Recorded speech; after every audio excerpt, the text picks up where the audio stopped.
বিশিষ্ট সাহিত্যিক বিভূতিভূষণ বন্দ্যোপাধ্যায়ের লেখা পুঁই মাছা গল্প নিয়ে আজ আমরা সম্পূর্ণ আলোচনা করতে চলেছি। একদম গল্পের প্রত্যেকটা লাইন ধরে ধরে সম্পূর্ণ গল্পটা একটা ভিডিওতেই তোমাদের আমি একদম জলের মতো সহজ করে বুঝিয়ে দেব। তোমরা যারা ক্লাস 11 ফার্স্ট সেমিস্টারে পড়ছো, সবেমাত্র উঠেছ, তোমাদের বাংলা পাঠ্য বইয়ের প্রথম গল্প হলো পুঁই মাছা। এই গল্প থেকে অনেকগুলো শর্ট প্রশ্ন তোমাদের ফাইনাল পরীক্ষাতে আসতে চলেছে, তাই এই গল্পটা খুব মনোযোগ দিয়ে তোমাদের পড়তে হবে। তোমরা ইতিমধ্যেই জেনে গিয়েছো যে প্রথম সেমিস্টার মানে ফার্স্ট সেমিস্টারে শুধুমাত্র এমসিকিউ থাকবে, কোনো বড় প্রশ্ন থাকবে না। তাই খুব খুঁটিয়ে খুঁটিয়ে প্রত্যেকটা গল্প কবিতা তোমাদের কিন্তু পড়তে হবে। তাছাড়া এটা তোমরা অলরেডি দেখেও নিয়েছো যে পুঁই মাছা গল্পের আকৃতি কিন্তু অনেকটা বড়, তাই আজকের ভিডিওটা অনেকটা বেশি সময়ের হবে। তোমাদের কিন্তু একটু ধৈর্য ধরে সম্পূর্ণ গল্পটা রেডি করে নিতে হবে। আর আমি তোমাকে গল্প শুরুর আগেই বলে দেব কোন কোন অংশ থেকে তোমাদের এমসিকিউ ফার্স্ট সেমিস্টারের পরীক্ষাতে আসার সম্ভাবনা প্রবল বা অধিকাংশ স্কুলে আসবে সেই তথ্য। শুরুতেই বলি, পুঁই মাছা গল্পটি প্রথম প্রকাশিত হয় প্রবাসী পত্রিকাতে বাংলা 1331 বঙ্গাব্দের মাঘ সংখ্যাতে, অর্থাৎ মাঘ মাসে যে প্রবাসী পত্রিকাটি প্রকাশিত হয়েছিল সেই পত্রিকাতে প্রথম এই গল্পটি ছাপার অক্ষরে প্রকাশিত হয়। তাহলে এই গল্পটি অর্থাৎ পুঁই মাছা গল্পটি প্রথম প্রকাশিত হয়েছে প্রবাসী পত্রিকাতে। এরপর বিভূতিভূষণের মেঘমল্লার এই গল্প সংকলনেও এই পুঁই মাছা গল্পটি স্থান পায়। তোমাদের যদি প্রশ্ন করা হয় পুঁই মাছা গল্পটি কোন গ্রন্থ থেকে নেওয়া হয়েছে, উত্তর মেঘমল্লার। কোন পত্রিকায় প্রথম ছাপা হয়, উত্তর প্রবাসী। তোমরা জেনে আশ্চর্য হবে প্রবাসী পত্রিকার আগেও একটি হাতে লেখা পত্রিকাতে এই গল্প প্রথম ছাপা হয়েছিল। পাথুরিঘাটার জমিদার বাড়িতে বিভূতিভূষণ প্রাইভেট টিউশনি করতে যেতেন। সেই বাড়ির একটি পারিবারিক হাতে লেখা পত্রিকা ছিল যার নাম অবসারিকা। সেই অবসারিকা পত্রিকাতে প্রথম গল্পটা আর কি লেখা হয়। যদি ওটা হাতে লেখা ছিল তাই আমরা ছাপার অক্ষরে কোন পত্রিকাতে প্রকাশিত হয়েছে বললে অবসারিকা বলবো না, বলবো প্রবাসী। আর নেওয়া হয়েছে মেঘমল্লার গ্রন্থ থেকে। আশা করি এই বিষয়টা তোমাদের কাছে পরিষ্কার হলো। পুঁই মাছা আসলে কি তোমরা অনেকেই জানো, যারা গ্রাম বাংলায় থাকো তারা জানো, আমাদের বাড়িতেও আছে। এক ধরনের লতানো শাক হলো পুঁই শাক। এগুলো মাচা করে আর কি লাগানো হয়। পুঁই শাক অনেকটা এরকম আঠালো, লোদ লোদ আর কি আঠা থাকে পুঁই শাকের পাতাতে ডগাতে। বর্ষাকালে এই গাছ খুব বড় হয়ে যায়, একটু জল পেলে গাছ খুব বাড়ে। গাছের পাতা দেখতে অনেকটা পান পাতার মতন হয়, মানে একটা ভালো শাক। এই পুঁই শাক গাছ যখন মাচা করে লাগানো হয় সেই মাচাটাকে বলে পুঁই মাচা। গল্পের নাম কেন পুঁই মাচা এটা আমরা গল্পের শেষে গিয়ে বুঝতে পারবো। একটা সহজ সরল ভোজন রসিক মেয়ে, মানে যে খেতে খুব ভালোবাসে, সে খুব শখ করে একটা পুঁই গাছের চারা বাড়িতে লাগিয়েছিল। এক সময় দেখা যায় গাছটা অনেক বড় হয়েছে, কিন্তু মেয়েটা সেদিন বাড়িতে নেই। কি হয়েছিল মেয়েটার? মেয়েটা কি কোথাও হারিয়ে গিয়েছিল, না মেয়েটার কোনো ক্ষতি হয়েছিল? সেটা জানতেই আজ আমরা পড়ব পুঁই মাছা গল্পটি। শুরু করছি গল্পের মূল আলোচনা। বিভূতিভূষণ বন্দ্যোপাধ্যায়ের লেখা বিখ্যাত ছোট গল্প পুঁই মাছা। পুঁই হলো একটি জনপ্রিয় শাকের নাম, আর মাচা হলো গ্রাম বাংলাতে তোমরা দেখতে পাবে ছোট ছোট মাচা করে তার ওপর পুঁই চারা লাগানো হয় বা পুঁই শাক লাগানো হয়। যেমন লাউয়ের মাচা হয়, চাল কুমড়োর মাচা হয়, শশার মাচা হয়, ঠিক তেমন পুঁই শাকেরও মাচা হয়। সহায় হরি চাটুর্যে উঠানে পা দিয়াই স্ত্রীকে বলিলেন, একটা বড় বাটি কি ঘটি যা হয় কিছু দাও তো, তারক খুঁড়ো গাছ কেটেছে, একটু ভালো রস আনি। সহায় হরি চাটুর্যে তিনি তার বাড়িতে ঢুকলেন। ঢুকেই স্ত্রী অর্থাৎ বউকে বললেন, একটা বড় বাটি কিংবা ঘটি কিছু একটা দাও। আমাদের পরিচিত তারকখুড়ো খেজুর গাছ কেটেছেন, মানে সেখান থেকে একটু রস আনতে যাবেন। স্ত্রী অন্নপূর্ণা খড়ের রান্নাঘরের দাওয়ায় বসিয়া শীতকালের সকালবেলায় নারিকেল তেলের বোতলে ঝাঁটার কাঠি পুরিয়া দুই আঙুলের সাহায্যে ঝাঁটার কাঠি লগ্ন, কাঠিতে লেগে থাকা জমানো তেলটুকু সংগ্রহ করিয়া চুলে মাখাইতেছিলেন। যখন স্বামী সহায় হরি ঘরে ঢুকে বাটি কিংবা ঘটি চাইছে, তখন তার স্ত্রী অন্নপূর্ণা, শীতকাল, নারকেলের তেল জমে গেছে, তাই নারকেল তেলের কৌটোর মধ্যে একটা কাঠি ভরে সেই কাঠির গায়ে যেটুকু তেল লাগছে, তেল লেগে থাকছে সাদা সাদা মোমের মতন, সেইটুকু দুই আঙুলের সাহায্যে কাঠি থেকে নিয়ে নিজের মাথার চুলে মাখছিলেন। স্বামীকে দেখিয়া তাড়াতাড়ি গায়ের কাপড় একটু টানিয়া দিলেন মাত্র। এটা গ্রামীণ সংস্কার। মেয়েরা তার থেকে বয়োজ্যেষ্ঠ পুরুষ বা স্বামীকে দেখলে গায়ের পোশাক একটু টেনে নেয়, বা একটু বয়োজ্যেষ্ঠদের দেখলে মাথায় ঘোমটা দেয়। তো স্বামীকে দেখা মাত্রই অন্নপূর্ণা গায়ের কাপড়টা একটু টেনে নিলেন, কিন্তু বাটি কি ঘটি বাহির করিয়া দিবার জন্য বিন্দুমাত্র আগ্রহ তো দেখালেনই না, এমনকি বিশেষ কোনো কথাও বলিলেন না। অন্নপূর্ণা শুধু গায়ের কাপড়টা টানলো, এতে বোঝা যাচ্ছে স্বামীর উপস্থিতি সে বুঝতে পেরেছে, কিন্তু না সে স্বামীর কথার কোনো উত্তর দিচ্ছে, না স্বামীকে বাটি ঘটি দেওয়ার কোনো আগ্রহ দেখাচ্ছে। সহায়হরি অগ্রবর্তী মানে এগিয়ে এসে বউয়ের কাছে আর একটু এগিয়ে এসে বলিলেন, কি হয়েছে, বসে রইলে যে, দাও না একটা বাটি। খেন্তি টেন্তি সব কোথায় গেল? খেন্তি এদের বড় মেয়ের নাম। বলছে, আমার বড় মেয়ে, ও কোথায় গেল? তুমি তেল মেখে বুঝি ছোবে না? এটাও গ্রামীণ সংস্কার।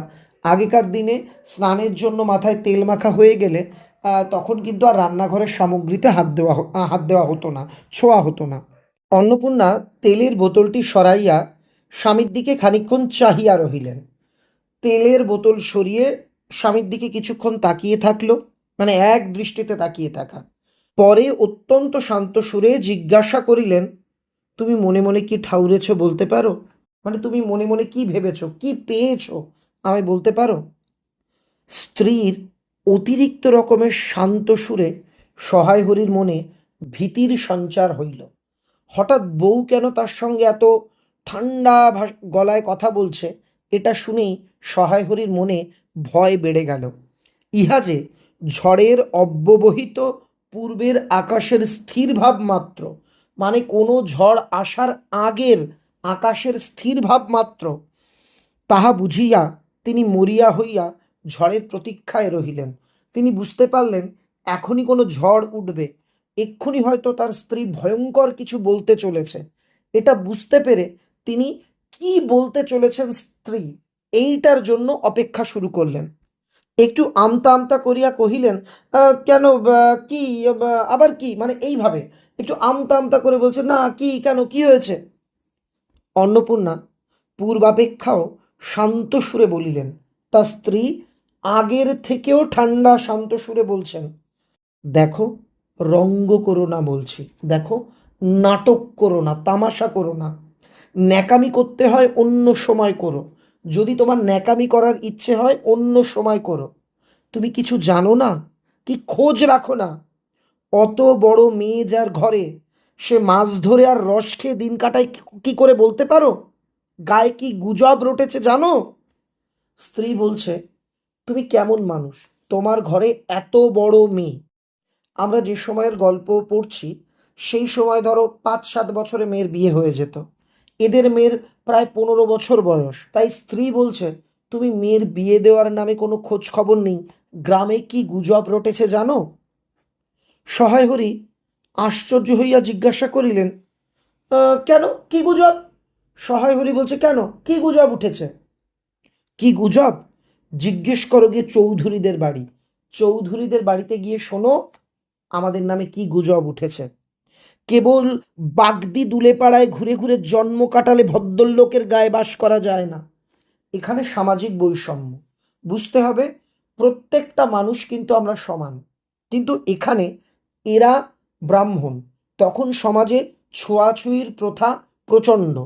আর তথাকথিত নিচু জাত, কোনো মানুষ নিচু উঁচু হয় না, যারা খারাপ তারা নিচু জাত, এটা আমি মানি, কিন্তু তখন সমাজে এরম ধারণা প্রচলিত ছিল, ব্রাহ্মণ মানে উঁচু জাত, বাগদি দুলে এই অনগ্রসর সম্প্রদায়ের মানুষ, এই আদিবাসী সম্প্রদায়ের মানুষ, এরা হলো নিচু জাত। তো তার বউ বলছে, তুমি ব্রাহ্মণ হয়ে বাগদি পাড়া দুলে পাড়ায় ঘুরে ঘুরে দিন কাটালে কি আর চলবে? এভাবে ভদ্রলোকের গ্রামে বসবাস করা যায় না। সমাজে থাকতে হলে সেই রকম মেনে চলতে হয়। তুমি যদি সমাজে থাকতে চাও, সমাজের নিয়ম মেনে তোমাকে চলতে হবে। সহায়হরি বিস্মিত হইয়া কি বলিতে যাইতেছিলেন, অন্নপূর্ণা পূর্ববৎ আগের মতোই সুরে পুনর্বার বলিয়া উঠিলেন, আবার বলে উঠলেন, একঘরে করবে গো। একঘরে করা মানে সমাজচ্যুত করা, যে তার সঙ্গে কেউ কথা বলবে না, তার কাছে কিছু বিক্রি করবে না, তার বাড়িতে কেউ যাবে না। এইভাবে যখন কাউকে সমাজচ্যুত করা হয় তাকে বলা হয় একঘরে করা। বলছে একঘরে করবে গো, তোমাকে একঘরে করবে। কাল চৌধুরীদের চণ্ডী মণ্ডপে এসব কথা হয়েছে। আমাদের হাতের ছোঁয়া জল আর কেউ খাবে না। আশীর্বাদ হয়ে মেয়ের বিয়ে হলো না, ও নাকি উৎসুগ্গ করা মেয়ে। এই সহায় হরি আর অন্নপূর্ণার বড় মেয়ে খেন্তির আশীর্বাদ হয়ে গেছিল বিয়ের, কিন্তু বিয়েটা হয়নি।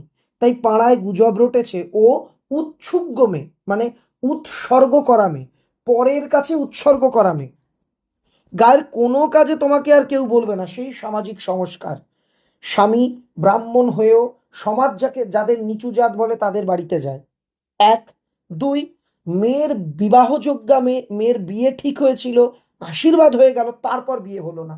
ফলে এই মেয়ে উৎসর্গকৃত মেয়ে।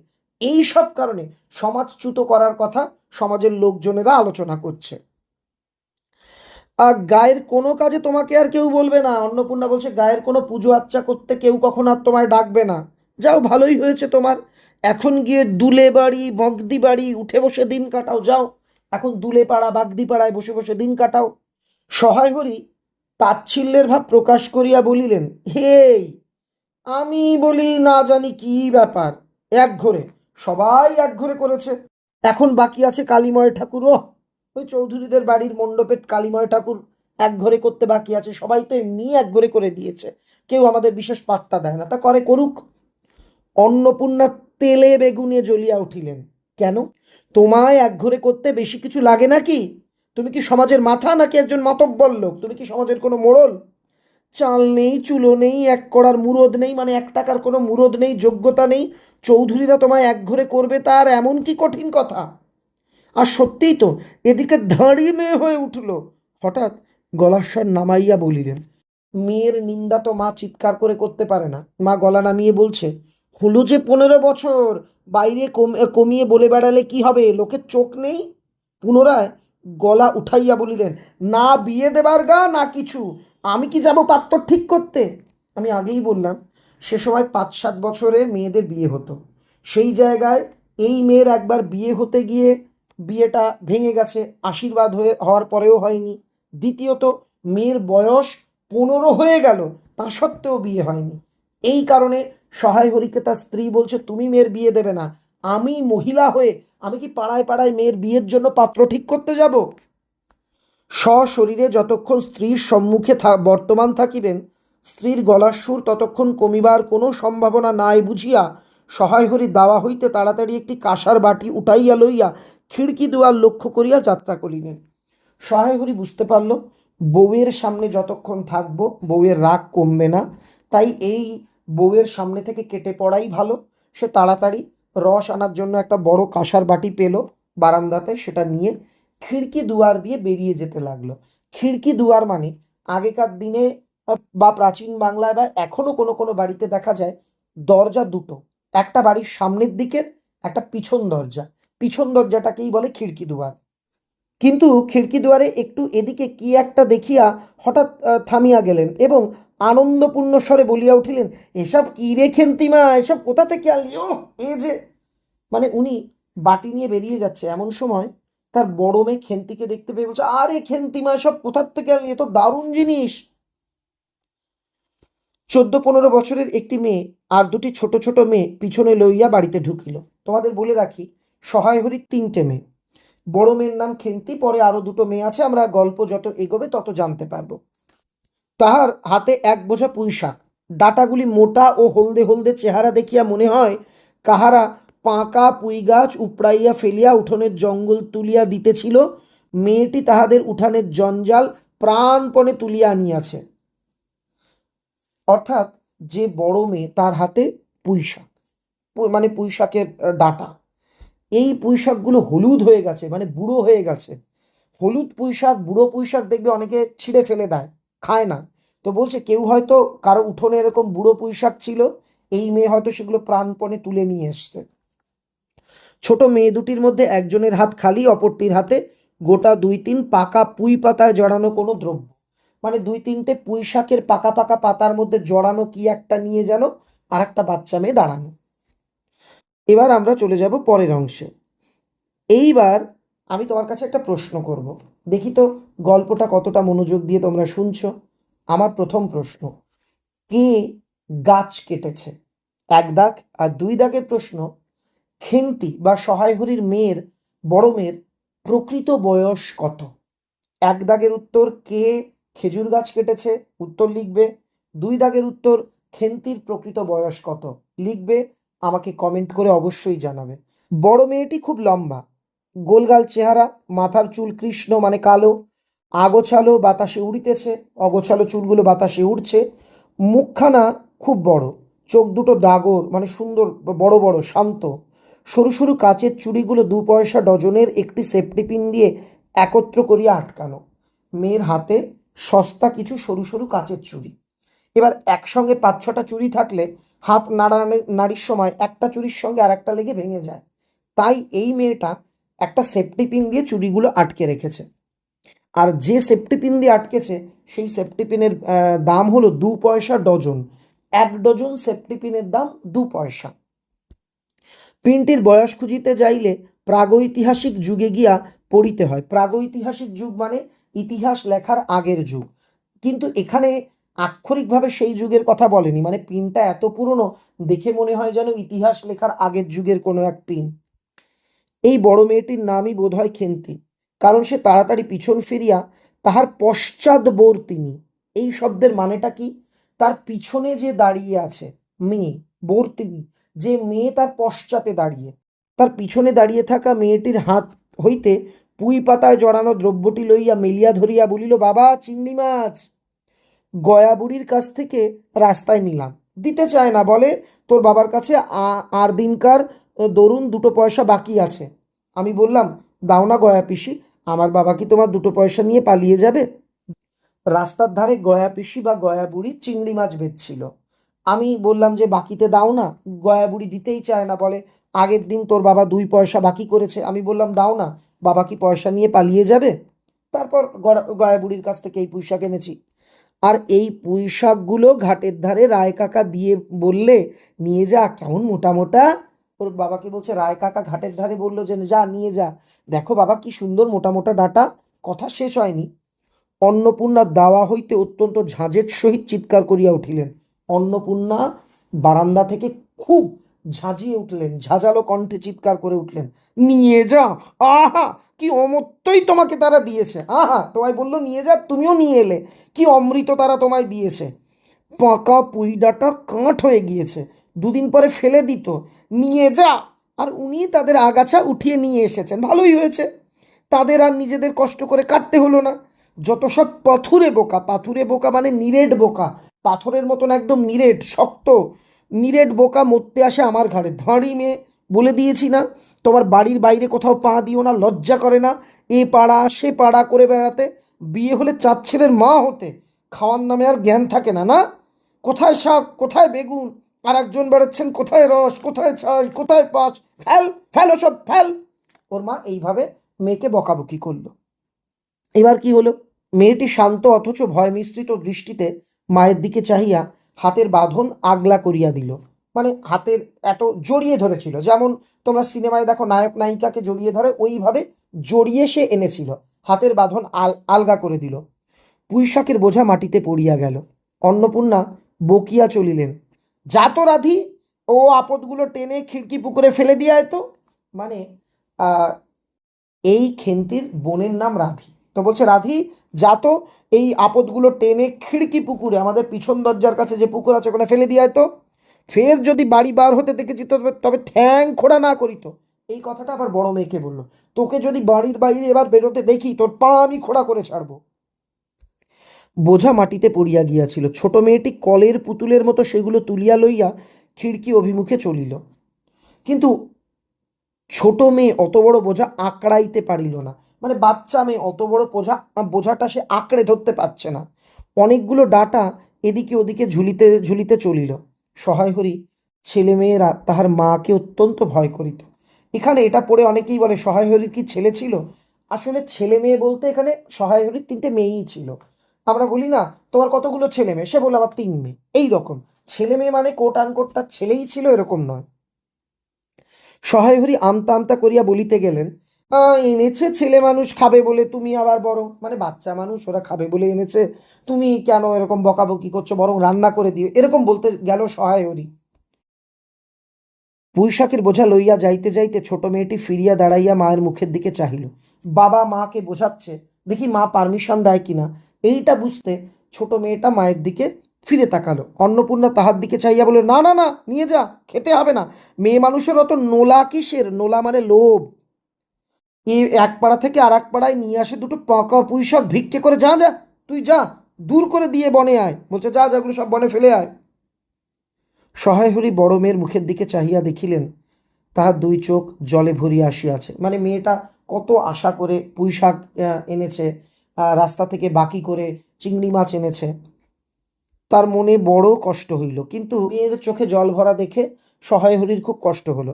কিন্তু মেয়ের যতই সাধের জিনিস হোক, পুঁই শাকের পক্ষালম্বন করিয়া, মানে পুঁই শাকের পক্ষ নিয়ে দুপুরবেলা স্ত্রীকে চটাইতে তিনি আদৌ সাহসী হইলেন না। মানে দুপুরবেলা স্ত্রীকে চটাতে, স্ত্রীর সঙ্গে গণ্ডগোল করতে তিনি মোটেই সাহসী হলেন না। নিঃশব্দে খিড়কি দৌড় দিয়া বাহির হইয়া গেলেন। তিনি নিঃশব্দে খিড়কি দরজা খুলে বাড়ির বাইরে চলে গেলেন। বসিয়া রাঁধিতে রাঁধিতে বড় মেয়ের মুখের কাতর দৃষ্টি স্মরণে পড়িবার সঙ্গে সঙ্গে অন্নপূর্ণার মনে পড়িল, রান্না করতে করতে অন্নপূর্ণা, মানে রাগ কমে গেছে। আসলে দেখো, অন্নপূর্ণা তো স্বামীর প্রতি রেগেছিল, স্বামীকে বকছিল, এই অবস্থায় মেয়ে এসছে, তাই রাগটা গিয়ে পড়লো মেয়ের উপর। আচ্ছা, তোমাদের সঙ্গে এমন হয় কখনো মা বাবা দুজনে আর কি একটু গন্ডগোল করছে, মনোমালিন্য, এই সময় তুমি এসছো, সেই রাগটা তোমার উপর ঝাড়া হলো, এরকম কি হয়েছে আমাকে কমেন্টে লিখে জানিও। তো উনি এবার রান্না করতে করতে মেয়ের আর কি ওই জল ভরা চোখের কথা মনে পড়ছে। মা তো খারাপ লাগছে। গত অরন্ধনের পূর্বদিন বাড়িতে পুঁইশাক রান্নার সময় তার মনে পড়ল গতবার অরন্ধনের আগের দিন অনেক জায়গাতে পশ্চিমবঙ্গে অরন্ধন উৎসব হয়, রান্না পুজো। আগের দিন রান্না করা হয়, পরের দিন হয় অরন্ধন, কোনো রান্না হয় না, শিলনোড়া থেকে শুরু করে সব কিছু ধুয়ে রোদ্দুরে শুকোতে দেয়। আর আগের দিন যেটা রান্না হয়েছে সেই বাসি খাবারটা সেদিন খেতে হয়, সেই বাসি খাবারটা সেদিন খেতে হয়, ওটাই হলো অরন্ধন। তো মনে পড়লো অরন্ধনের পূর্বদিন, মানে যেদিন বাড়িতে রান্না হচ্ছে, পুঁইশাক রান্নার সময় খেন্তি আবদার করিয়া বলিয়াছিল, মা অর্ধেকগুলো কিন্তু একা আমার, অর্ধেক সব মিলে তোমাদের। মানে তার মেয়ে এটা দারুণ খায় এই পুঁইশাক। তার মেয়ে বলে দিয়েছিল, মা অর্ধেক পুঁইশাক আমার, বাকি অর্ধেক তোমরা খাবে। বাড়িতে কেহ ছিল না। তিনি নিজে গিয়া উঠানে ও খিড়কি দোরের আশেপাশে যে ডাঁটা পড়িয়াছিল সেগুলো কুড়াইয়া লইয়া আসিলেন। কি করবে অন্নপূর্ণা? সে রাগ পড়ে গেছে, মেয়ে দুঃখ পাবে, তাই সে নিজে গিয়ে খিড়কির দরজার কাছে, খিড়কির দুয়ারের কাছে যে সমস্ত পুঁইশাক পড়েছিল, ওই ছোট মেয়ে ফেলে দিয়েছিল, সেগুলো কুড়িয়ে আনলো। বাকিগুলো কুড়োনো যায় না, ডোবার ধারে ছাইয়ের গাদায় ফেলিয়া দিয়াছে। কুচো চিংড়ি দিয়া এইরূপে চুপি চুপি পুঁইশাকের তরকারি রাঁধিলেন। অন্নপূর্ণা কাউকে কিছু না বলে এভাবেই চুপি চুপি পুঁইশাকের তরকারি রান্না করলেন। আচ্ছা, আমার 3 নাম্বার প্রশ্ন, 3 দাগ দিয়ে উত্তর লিখবে। গয়া বুড়ি খেন্তিকে প্রথমে কেন চিংড়ি মাছ দিতে চায়নি? গয়া বুড়ি খেন্তিকে কেন চিংড়ি মাছ দিতে চায়নি আমাকে কমেন্টে লিখে জানাও 3 নাম্বার দিয়ে। দুপুরবেলায় খেন্তি পাতে পুঁইশাকের চচ্চড়ি দেখিয়া বিস্ময় ও আনন্দপূর্ণ ডাগর চোখে মায়ের দিকে ভয়ে ভয়ে চাহিল। একে তো মা দুপুরবেলায় মুখ করেছে ভয়, অন্যদিকে আনন্দ যে বাহ, এই পুঁইশাক কোথায় পেল। 2 একবার এদিকে ওদিকে ঘুরিয়া আসিয়া অন্নপূর্ণা দেখিলেন উক্ত পুঁইশাকের ডাঁটার এক টুকরাও তাহার পাতে পড়িয়া নাই। একটু এ কাজ ও কাজ করে অন্নপূর্ণা এসে দেখছে তার মেয়ের পাতে পুঁইশাকের এক টুকরো ডাঁটাও নেই। পুঁইশাকের উপর তাহার এই মেয়ের কিরূপ লোভ তাহা তিনি জানিতেন। জিজ্ঞাসা করিলেন, কিরে খেন্তি, আর একটু চচ্চড়ি দি? চচ্চড়ি হচ্ছে পুঁই চচ্চড়ি, পুঁই শাকের তরকারিকে পুঁই চচ্চড়ি বলে। খেন্তি তৎক্ষণাৎ ঘাড় নাড়িয়া এ আনন্দজনক প্রস্তাব সমর্থন করিল, মানে ঘাড় নে, হুম হুম, দাও দাও দাও। কি ভাবিয়া অন্নপূর্ণার চোখে জল আসিল। মানে মেয়ে এইটুকু খাবার, এই বুড়ো পুঁই শাক তাই এত তৃপ্তি করে খাচ্ছে, অন্নপূর্ণা মানে কি বলবো, চোখের জল গোপন করতে পারলো না। মায়ের মন তো মেয়েকে আনন্দিত হতে দেখে আনন্দে তার চোখে জল এলো। চাপিতে গিয়া তিনি মানে নিজের চোখের জল তিনি মেয়ের সামনে দেখাবেন না, চোখের জল চাপতে গিয়ে মানে চোখ উঁচু করিয়া চালের বাতায় গোজা ডালা হইতে শুকনো লঙ্কা পাড়িতে লাগিলেন। তিনি কি করলেন, মুখ উঁচু করে চালের মধ্যে গোজা একটা ডালা থেকে শুকনো লঙ্কা পাড়ার অভিনয় করতে লাগলেন। মনে আছে আমরা একটু আগেই জানতে পেরেছিলাম চৌধুরীদের চণ্ডী মণ্ডপে কালীময় ঠাকুর সহায় হরিকে একঘরে করার কথা আলোচনা করছিল। সেই কালীময় ঠাকুর চণ্ডী মণ্ডপে সহায় হরিকে ডেকেছে। আমরা বুঝতেই পারছি তাকে থ্রেট দেওয়ার জন্য ডাকা হয়েছে। দেখা যাক কি হয়। কালীময় চণ্ডী মণ্ডপে সেই দিন বিকেল বেলায় সহায় হরির ডাক পড়িল। সংক্ষিপ্ত ভূমিকা ফাঁদিবার পর কালীময় উত্তেজিত সুরে বলিয়া উঠিলেন, মানে সামান্য ভূমিকা করে, মানে কেমন আছো এটা ওটা সামান্য এও কথা বলার পরই কালীময় উত্তেজিত হয়ে বলছে, সেসব দিন কি আর আছে ভায়া? এই ধরো কেষ্ট মুখুজ্জে, স্বভাব নইলে পাত্র দেবে না, স্বভাব নইলে পাত্র দেবে না করে কি কাণ্ডই করলে, অবশেষে কিনা হরির ছেলেটাকে ধরে পড়ে মেয়ের বিয়ে দিয়ে তবে রক্ষে।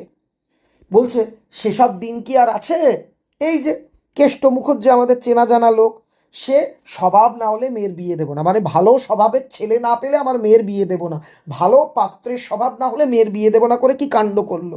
শেষ পর্যন্ত হরির ছেলেকে ধরে পড়ে মেয়ের বিয়ে দিল। তার কি স্বভাব, এই হরির ছেলের কি স্বভাব আছে? রাম বলো, মানে হায় হায় রাম রাম বলো। 6-7 পুরুষের ভঙ্গ পচা ক্ষত্রিয়, মানে ক্ষত্রিয় কথার অর্থ শাস্ত্রজ্ঞ ব্রাহ্মণ। বলছে এরা 6-7 পুরুষ ধরে পচা ক্ষত্রিয়, মানে অকুলি নিকৃষ্ট মানের ব্রাহ্মণ, এরা ব্রাহ্মণ নয়, এরা নিকৃষ্ট ব্রাহ্মণ, তাকে ধরে মেয়ের সঙ্গে বিয়ে দিয়েছে সেই পরিবারে। পরে সুর নরম করিয়া বলিলেন, তা সমাজের সেসব শাসনের দিন কি আর আছে? দিন দিন যাচ্ছে, বেশি দূরে যাই কেন, এই যে তোমার মেয়েটি 13 বছরের। দেখো ওই ভূমিকাটুকু করার পরই কেষ্ট মুখর্জে ভালো পাত্র না হলে মেয়ের বিয়ে দেবে না করে কি কাণ্ড করেছিল, এটা বলার পরেই সরাসরি কালীময় বলছে, এই যে তোমার মেয়ে 13 বছরে। সহায় হরি বাধা দিয়া বলিতে গেলেন, এই শ্রাবণে 13।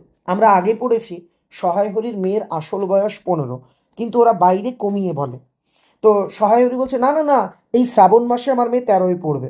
আহা, 13 আর 16 তফাৎ কিসের শুনি? 13 আর 16 তফাৎটা কিসের? আর সে 13 হোক আর 16 হোক আর 85 হোক, তাতে আমাদের দরকার নেই। সে তোমার হিসেব তোমার কাছে, কিন্তু পাত্রর আশীর্বাদ হয়ে গেল, তুমি বেঁকে বসলে কি জন্যে শুনি? তোমার মেয়ের আশীর্বাদ হয়ে গেল, পাত্র ঠিক হয়ে গেল, তুমি কেন বেঁকে বসলে? ও তো একরকম উৎসর্গ করা মেয়ে, ও তো অন্যের কাছে উৎসর্গ করা মেয়ে। আশীর্বাদ হও যা, বিয়ে হও তাই, 7 পাকের যা বাকি। এই তো সমাজে বসে এসব কাজগুলো তুমি যে করবে, আমরা বসে বসে দেখব, এ তুমি মনে ভেবো না। মেয়ের আশীর্বাদ হয়ে গেল মানে অর্ধেক বিয়ে হয়ে গেল, তারপর তুমি সেই মেয়েকে ঘরে বসে পুষবে, এই সব অনাচার আমরা মেনে নেব না। সমাজে বামুনদের যদি জাঁত মারার ইচ্ছে না থাকে, মেয়ের বিয়ের বন্দোবস্ত করে ফেলো। বলছে সমাজে যদি ব্রাহ্মণের জাঁত মারার ইচ্ছে না থাকে, আমাদের জাত নষ্ট করার ইচ্ছে না থাকে, ওই মেয়ের বিয়ের বন্দোবস্ত করো। পাত্তর রাজপুত্র না হলে পাত্তর মেলে না। কি রাজপুত্র না পেলে কি আর পাত্র পাওয়া যায় না? গরিব মানুষ দিতে থুতে পারবে না বলেই শ্রীমন্ত মজুমদারের ছেলেকে ঠিক করে দিলাম। কালীময় ঠাকুর বলছে, দেখো তোমরা গরিব মানুষ, মেয়ের বিয়েতে কোনো টাকা কড়ি দিতে পারবে না, পণ দিতে পারবে না, যৌতুক দিতে পারবে না, এজন্য আমি নিজে শ্রীমন্ত মজুমদারের ছেলের সঙ্গে তোমার মেয়ের বিয়ে ঠিক করে দিলাম। লেখাপড়া নাই বা জানলে, শ্রীমন্ত মজুমদারের ছেলে লেখাপড়া নাই জানলো, জজ ম্যাজিস্ট্রেট না হলে কি মানুষ হয় না? দিব্যি বাড়ি বাগান পুকুর করেছে, এবার নাকি 20 জমিতে 4টি আমন ধানও করেছে, ব্যাস রাজার হাল। দুই ভাই অভাব কি? বলছে দেখো তারা তো একদম রাজার অবস্থা, রাজার হালে অবস্থা, পড়াশুনো জানে না কিন্তু বাড়ি আছে, বাগান আছে, পুকুর আছে, 20 জমি চাষের জমিতে আমন ধান চাষ করেছে। বাপ বেটা দুই ভাইয়ের কোনো অভাব নেই। ইতিহাসটা হইতেছে এই যে, ইতিহাসটা কেমন? মণিগায়ের উক্ত মজুমদারের পুত্রটি কালীময়ী ঠিক করিয়া দেন। মানে মণিগায় বাড়ি উক্ত মজুমদার শ্রীমন্ত মজুমদারের ছেলেকে কালীময় ঠাকুরই ঠিক করে দিয়েছিলেন। কেন কালীময় মাথা ব্যথা করিয়া সহায় হরির মেয়ের বিয়ের সম্বন্ধ মজুমদার মশায়ের ছেলের সঙ্গে ঠিক করিতে গেলেন, তাহার কারণ নির্দেশ করিতে যাইয়া কেহ কেহ বলেন যে কালীময় নাকি মজুমদার মশায়ের কাছে অনেক টাকা ধারেন। এবার এখানে অনেকেরই প্রশ্ন, কালীময় ঠাকুর হঠাৎ কেন, কি এমন ঘটল শ্রীমন্ত মজুমদারের ছেলের সঙ্গে সহায় হরির মেয়ের বিয়ের ঘটকালি করেছিল? এই বিষয়ে অনেকেই বলে কালীময় নাকি মজুমদারের কাছে অনেক টাকা ধার করেছিলেন, অনেক দিনকার সুদ পর্যন্ত বাকি, অনেক দিন ধরে তিনি সেই টাকা সুদ দিতে পারেননি, শীঘ্র নালিশ হইবে, খুব তাড়াতাড়ি নালিশ যাবে ইত্যাদি। এসব গুজব যে শুধু অবান্তর তাই নয়, ইহার কোনো ভিত্তি আছে বলিয়াও মনে হয় না। এটা আর কি রসিকতা করে বলা। আসল ঘটনা এটাই, সহায় হরি মজুমদারের কাছ থেকে টাকা ধার করেছিল, টাকা শোধ করতে পারে না, শেষে মজুমদারকে বলেছে তোমার লম্পট ছেলের জন্য একটা ভালো মেয়ে দিয়ে ঠিক করে দিচ্ছি আমি, তুমি আমার টাকা মুকুব করে দাও। এখানে লেখক একটু মজা করে বলছে এইগুলো গুজব, এইসব গুজব, এগুলো অবান্তর, এগুলোর কোনো ভিত্তি নেই, ইহা দুষ্ট পক্ষের রটনা মাত্র, এগুলো দুষ্টু লোকেরা রটিয়েছে। যাহাই হোক, পাত্রপক্ষ আশীর্বাদ করিয়া যাওয়ার দিন কতক পরে সহায় হরি টের পান মাস কয়েক পূর্বে নিজের গ্রামে কি একটা করিবার ফলে কুম্ভকার বধূর আত্মীয় স্বজনের হাতে বেদম প্রহার খাইয়া কিছুদিন শয্যাগত ছিল। মানে এই বিয়ে ঠিক হওয়ার কিছুদিন পর, আশীর্বাদের কিছুদিন পর সহায় হরি টের পান যে ছেলের সঙ্গে তার মেয়ের আশীর্বাদ হয়েছে সেই ছেলেটি গ্রামের কিছু একটা করেছে, মানে খুব নোংরা কোনো কাজ, খারাপ কোনো কাজ করার জন্য কুম্ভকার বধূ, কুমোর বাড়ির এক বউ, তার সঙ্গে কোনো খারাপ কাজ করেছে, যে জন্য সেই কুম্ভকার বধূর আত্মীয় স্বজনের হাতে সে বেদম মার খেয়েছে। এই পাত্র বিরাট মার খেয়েছে এবং কিছুদিন শয্যাগত ছিল, মার খেয়ে কিছুদিন অসুস্থ হয়ে বিছনায় পড়েছিল। এরকম পাত্রে মেয়ের বিয়ের দিবার প্রস্তাব মনোপুত না হয় সহায় হরি সে সম্বন্ধ ভাঙিয়া দেন। এই রকম একটা দুশ্চরিত্র লম্পটের সঙ্গে মেয়ের বিয়ে দেওয়া ঠিক হবে না, এটা বুঝতে পেরে সহায় হরি কিন্তু এই শ্রীমন্ত মজুমদারের ছেলের সঙ্গে তার মেয়ের বিয়ে আর কি ভেঙে দেন, আশীর্বাদ হয়ে যাওয়ার পরেও ভেঙে দিয়েছিল। দুদিন পরের কথা, সকালে উঠিয়া সহায় হরি উঠানে বাতাবি লেবুর গাছের ফাঁক দিয়া যেটুকু নিতান্ত কচি রাঙা রৌদ্র আসিতেছিল তাহারই আতপে বসিয়া আপন মনে তামাক টানিতেছিলেন। শীতকাল, লেবু গাছের ফাঁকা থেকে যেটুকু রোদ্দুর আসছে তার তাপে বসে উত্তাপ নিতে নিতে সহায় হরি তামাক টেনে নেশা করছেন। বড় মেয়ে খেন্তি আসিয়া চুপি চুপি বলিল, বাবা যাবে না, মা ঘাটে গেল। ও বাবা চলো, মা স্নান করতে গেছে। সহায় হরি একবার বাড়ির পাশের ঘাটের পথে কি জানি কেন চাহিয়া দেখিলেন। সহায় হরি সঙ্গে সঙ্গে ঘাটের রাস্তার দিকে একবার তাকাল, পরে নিম্নস্বরে বলিলেন, যা শিগগিরই শাবলখানা নিয়ে আয় দেখি। শাবল মানে যেটা দিয়ে মাটি টাটি খোঁড়ে, মাটি কাটে, তারপর বালি টালি তোলে, শাবল। বলছে তাড়াতাড়ি যা, শাবল নিয়ে আয়। কথা শেষ করিয়া তিনি উৎকণ্ঠার সহিত জোরে জোরে তামাক টানিতে লাগিলেন এবং পুনরায় একবার কি জানি কেন খিড়কির দিকে সতর্ক দৃষ্টি নিক্ষেপ করিলেন। তিনি সতর্কভাবে আবার তাদের বাড়ির পিছনের দরজার দিকে তাকালেন। ইতিমধ্যে প্রকাণ্ড ভারী একটা লোহার শাবল দুই হাত দিয়া আঁকড়ে ধরে খেন্তি আসিয়া পড়িল। তারপরে পিতা পুত্রিতে, বাবা মেয়েতে সন্তর্পণে খুব সাবধানে সম্মুখের দরজা দিয়া বাহির হইয়া গেল, সামনের দরজা দিয়ে বেরিয়ে গেল। ইহাদের ভাব দেখিয়া মনে হইতেছিল ইহারা কারো ঘরে শীত দিবার উদ্দেশ্যে চলিয়াছে। এদের ভাবগতি দেখে মনে হচ্ছে এরা কারো বাড়িতে যেন শীত কেটে ডাকাতি করতে যাচ্ছে, চুরি করার জন্য যাচ্ছে, এমন চুপি চুপি ভাবে, এমন ভঙ্গি করে এরা বেরোচ্ছে। অন্নপূর্ণা স্নান করিয়া সবে কাপড় ছাড়িয়া উনুন ধরাইবার জোগাড় করিতেছেন। মুখুজ্জে বাড়ির ছোট খুকি দুর্গা আসিয়া বলিল, মানে অন্নপূর্ণা স্নান টান করে উনুন ধরাবে বলে সবে রেডি হচ্ছে, এমন সময় মুখুজ্জে বাড়ির ছোট মেয়ে দুর্গা এসে বলল, খুড়িমা, মানে জেঠিমা বা কাকিমা, মা বলে দিলে খুড়িমাকে গিয়ে বল মা ছোবে না, তুমি আমাদের নবান্নটা মেখে আর ইতুর ঘরটা বার করে দিয়ে আসবে। ইতু পুজো, সূর্যদেবের পুজো হয়, আর নবান্ন হচ্ছে নতুন ধান উঠলে আর কি এক ধরনের সিন্নি প্রসাদের মতন বানানো হয়, যেটা কিন্তু পুজো, দুটোই একটা পুজো, দুটোই শুদ্ধভাবে করতে হয়। এখানে তুমি বুঝতে পারছো, এখানে ইঙ্গিত করা হচ্ছে মেয়েদের পিরিয়ড বা ঋতুচক্রের, যে মা ঘর টর ছুতে পারবে না, তুমি কাকিমা এসে একটু ঘরটা নামিয়ে দেবে পুজোর, আর আমাদের নবান্নটা একটু মেখে দেবে।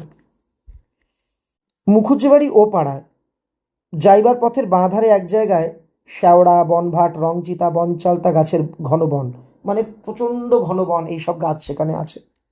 শীতের সকালে এক প্রকারে লতাপাতার ঘন গন্ধ বন হইতে বাহির হইতেছিল। একটা লেজ ঝোলা হলদে পাখি আমড়া গাছের এডাল হইতে ওডালে যাইতেছে। তখন একটা লেজ ঝোলা হলদে পাখি আমড়া গাছের এডাল ওডালে উড়ে বেড়াচ্ছে।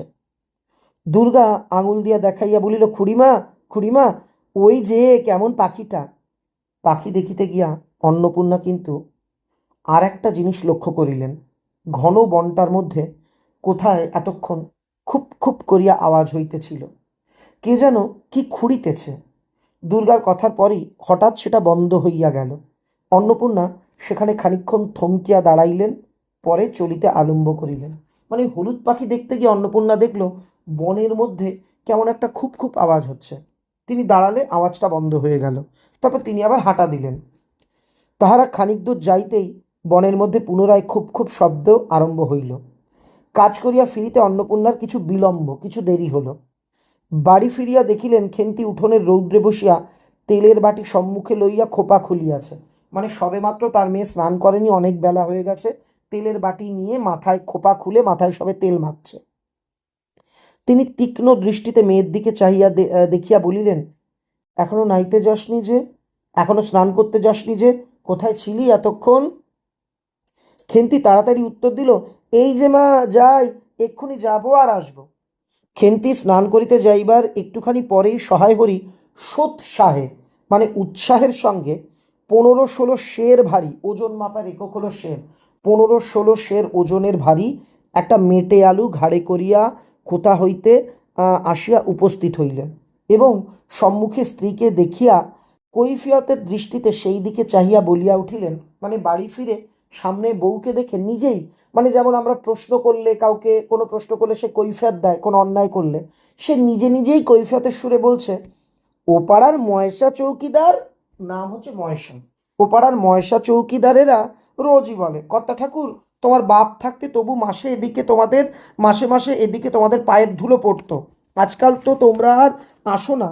এই যে বেড়ার গায়ে মেটে আলু করে রেখেছি, তা দাদা ঠাকুর বরং নিয়ে যাও। সহায় হরি এসে তার বউকে গল্প শোনাচ্ছে যে, আমি ও পাড়ায় গেলাম, ময়সা চৌকিদার বলল, ঠাকুর আগে তুমি আসতে, এখন আসো না, আমাদের দেখো কত বড় একটা মেটে আলু হয়েছে, নিয়ে যাও। অন্নপূর্ণা স্থির দৃষ্টিতে স্বামীর দিকে চাহিয়া বলিলেন, বরজপোতার বনের মধ্যে বসে খানিক আগে কি করছিলে শুনি? ওই যে যে জঙ্গলটা, ওই জঙ্গলটার নাম বরজপোতার বন। তো বলছে ওই বনের মধ্যে এর আগে, মানে খানিকক্ষণ আগে তুমি কি করছিলে? সহায় হরি অবাক হইয়া বলিল, আমি? না, আমি কখন? কখনো না। এই তো আমি, মানে এই তো আমি ছিলাম, কোথায়? আমি কোনো যাইনি। সহায় হরির ভাব দেখিয়া মনে হইতেছিল তিনি এইমাত্র আকাশ হইতে পড়িয়াছেন। অন্নপূর্ণা পূর্বের মতোই স্থির দৃষ্টিতে স্বামীর দিকে চাহিয়া বলিলেন, চুরি তো করবেই, 3 কাল গিয়ে 1 কাল আছে, মিথ্যে কথাগুলো আর এখন বলো না। 3 কাল মানে মানুষের জীবনের 4টে পর্যায়: শৈশব, কৈশোর, যৌবন, বার্ধক্য। 3 কাল কেটে গেছে, এখন শুধু বার্ধক্য। এখন তুমি চুরি করবে, মিথ্যে বলবে? এখন আর মিথ্যে কথা বলো না, আমি সব জানি।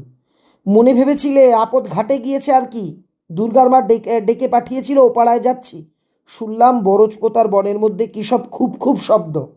তখনই আমি বুঝতে পেরেছি। সাড়া পেয়ে শব্দ বন্ধ হয়ে গেল। যেই আবার খানিক দূর গেলাম, আবার দেখি শব্দ। তোমার তো ইহকালও নেই, পরকালও নেই, মানে এ জীবনও গেছে, তুমি মরবে আর কদিন পরে, মৃত্যুর বয়স হয়ে গেছে। চুরি করতে হয়, ডাকাতি করতে হয়, যা ইচ্ছে করো, কিন্তু মেয়েটিকে আর এর মধ্যে নিয়ে গিয়ে ওর মাথা খাওয়া কিসের জন্য? কিন্তু মেয়েটাকে নিয়ে গিয়ে ওর মাথা কেন নষ্ট করছো? সহায় হরি হাত নাড়িয়া বরজপোতায় তাহার উপস্থিত থাকার বিরুদ্ধে কতগুলি প্রমাণ উত্থাপন করিবার চেষ্টা করিতে গেলেন, কিন্তু স্ত্রীর চোখের দৃষ্টির সামনে তাহার বেশি কথাও যোগাইল না, বা কথিত উক্তিগুলির মধ্যে কোনো পৌর্বাপর্য, মানে আগেরটার সঙ্গে পরেরটার সম্বন্ধ খুঁজিয়া পাওয়া গেল না। মানে সহায় হরি সে কতগুলো, না আমি যাইনি, এই বক্তব্যের সপক্ষে কতগুলো প্রমাণ তার বউকে দেওয়ার আর কি চেষ্টা করছিল, কিন্তু স্ত্রীর দৃষ্টির সামনে সে কোনো কথা ঠিকমতো বলতে পারছে না। সে যে যুক্তি দিচ্ছে একটার সঙ্গে আর একটার, মানে প্রথমটার সঙ্গে পরেরটার কোনো মিল খুঁজে পাওয়া যাচ্ছে না। আধ ঘন্টা পরে খেন্তি স্নান সারিয়া বাড়ি ঢুকিল। সম্মুখস্থ মেটে আলুর দিকে একবার আড় চোখে চাইয়া নিরীহ মুখে উঠোনের আলনায় অত্যন্ত মনোযোগের সহিত কাপড় মেলিয়া দিতেছিল।